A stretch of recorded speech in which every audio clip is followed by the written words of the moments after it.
నమస్తే, welcome to 99 TV. నేను సంజన. మన దగ్గర మద్యం తాగాలంటే పెద్దగా నియమాలుండవు. వైన్ షాప్కి వెళ్తాం, లేకపోతే బార్కి వెళ్తాం. ఇంకా డబ్బులు ఎక్కువగా ఉంటే పబ్కి కూడా వెళ్తాం. అక్కడ డబ్బులు ఇచ్చామంటే చాలు మద్యం సులభంగా దొరుకుతుంది. ఎవరు కొనుగోలు చేస్తున్నారు, వారి ఆదాయం ఎంత అనే విషయాలు ఎవరు పట్టించుకోరు. కానీ కొన్ని దేశాల్లో పరిస్థితి పూర్తి భిన్నంగా ఉంటుంది. అక్కడ డబ్బులున్నా సరే అందరికీ మద్యం అమ్మరు. వైన్ షాపులు ఉన్నా ఎవరికి పడితే వాళ్లకు మద్యం ఇవ్వరు. డబ్బులు ఇచ్చినా కూడా మద్యం దొరికిన పరిస్థితి అక్కడ ఉంటుంది. మరి అలా అయితే మద్యం ఎలా ఇస్తారు అనే సందేహం రావడం సహజం. ఆ దేశంలో మద్యం కొనాలంటే ముందుగా నెలవారీ జీతం వివరాలు చూపించాలి. మనకు ప్రతి నెల వచ్చే జీతానికి సంబంధించిన పే స్లిప్ ను అక్కడ వైన్ షాప్ లో చూపించాల్సి ఉంటుంది. ఆ పే స్లిప్ చూసిన తర్వాతే మద్యం అమ్మాలా వద్దా అని నిర్ణయిస్తారు. అంతేకాదు, జీతం కూడా చాలా ఎక్కువగా ఉండాలి. లక్షల్లో ఉంటేనే మద్యం కొనడానికి అర్హత ఉంటుంది. ఇంత కఠినమైన నియమాలు అమలు చేస్తున్న ఆ దేశం సౌదీ అరేబియా. ముస్లిం దేశమైన సౌదీ అరేబియాలో ఇప్పటికీ మద్యం విషయంలో కఠినమైన చట్టాలున్నాయి. ఇప్పుడు తాజాగా మరో కొత్త రూల్ను తీసుకొచ్చి అందరినీ ఆశ్చర్యానికి గురి చేస్తోంది సౌదీ. ఈ కొత్త నిబంధన ప్రకారం మద్యం కొనాలంటే తప్పనిసరిగా జీతం స్లిప్ చూపించాలి. అంతేకాదు, ఆ జీతం కూడా నెలకు కనీసం 50,000 సౌదీ రియల్స్ లేదా అంతకంటే ఎక్కువ ఉండాలి. మన భారతీయ కరెన్సీ ప్రకారం ఇది దాదాపు 11 లక్షల రూపాయల ఆదాయం. అంత స్థాయి ఆదాయం ఉన్నవారికే మద్యం కొనుగోలు చేసే అవకాశం ఉంటుంది. సౌదీలోని ఈ నియమం ఇప్పుడు ఇంటర్నెట్లో విస్తృతంగా చర్చకు దారితీస్తోంది.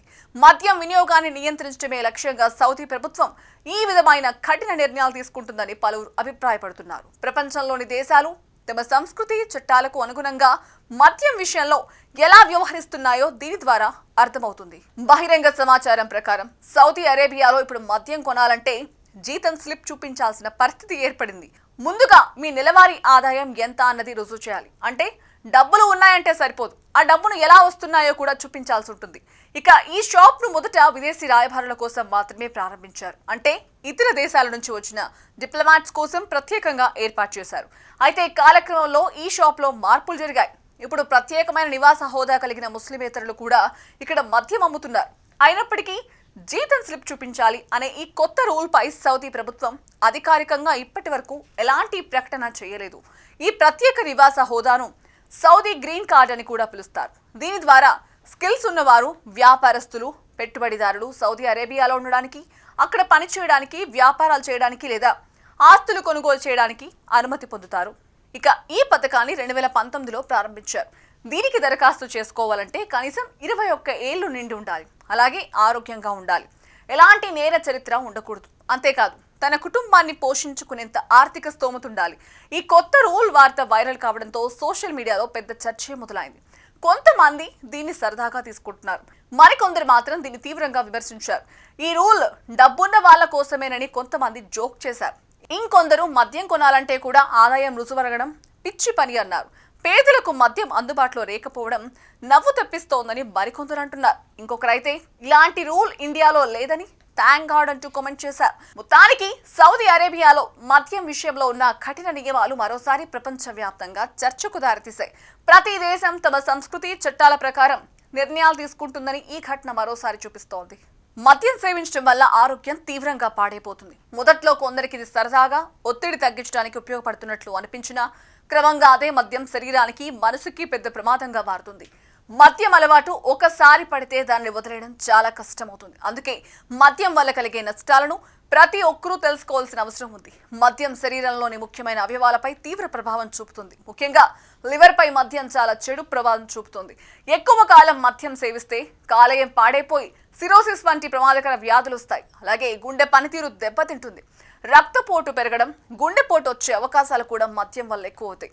మెదడుపై మద్యం ప్రభావం చాలా తీవ్రంగా ఉంటుంది. మద్యం తాగిన వ్యక్తికి ఆలోచించే శక్తి తగ్గిపోతుంది. జ్ఞాపక శక్తి బలహీనమవుతుంది. నిర్ణయాలు తీసుకునే సామర్థ్యం తగ్గడంలో ప్రమాదకర పరిస్థితులు ఏర్పడతాయి. రోడ్డు ప్రమాదాలు, గొడవలు, హింసాత్మక చర్యలు ఎక్కువగా మద్యం మత్తులోనే జరుగుతూ ఉంటాయి. మద్యం వల్ల జీర్ణ వ్యవస్థ కూడా దెబ్బతింటుంది. కడుపు నొప్పులు, వాంతులు, అల్సర్లు వంటి సమస్యలు వస్తాయి. ఆకలి తగ్గిపోవడం వల్ల శరీరానికి అవసరమైన పోషకాలు అందక బలహీనత ఏర్పడుతుంది. రోగ నిరోధక శక్తి కూడా తగ్గిపోతుంది. మానసికంగా కూడా మద్యం మనిషిని కుంగదీస్తుంది. మొదట్లో ఆనందంగా అనిపించిన తర్వాత ఆందోళన, డిప్రెషన్, చిరాకు వంటి సమస్యలు పెరుగుతాయి. కుటుంబ సంబంధాలు చెడిపోతాయి. భార్యాభర్తల మధ్య కలహాలు, పిల్లలపై ప్రతికూల ప్రభావం పడుతోంది. ఆర్థికంగా కూడా మద్యం కుటుంబాన్ని నష్టపరుస్తోంది. మొత్తానికి మద్యం మన ఆరోగ్యానికే కాదు, కుటుంబానికి, సమాజానికి కూడా హానికరం. ఆరోగ్యంగా, సంతోషంగా జీవించాలంటే మద్యం అలవాటుకు దూరంగా ఉండడం చాలా అవసరం. మంచి ఆహారం, వ్యాయామం, మంచి ఆలోచనలు అలవాటు చేసుకుంటేనే నిజమైన ఆనందం లభిస్తుంది. మద్యం వద్దు, ఆరోగ్యం ముద్దు అనే విషయాన్ని ప్రతి ఒక్కరూ గుర్తుంచుకోవాలి.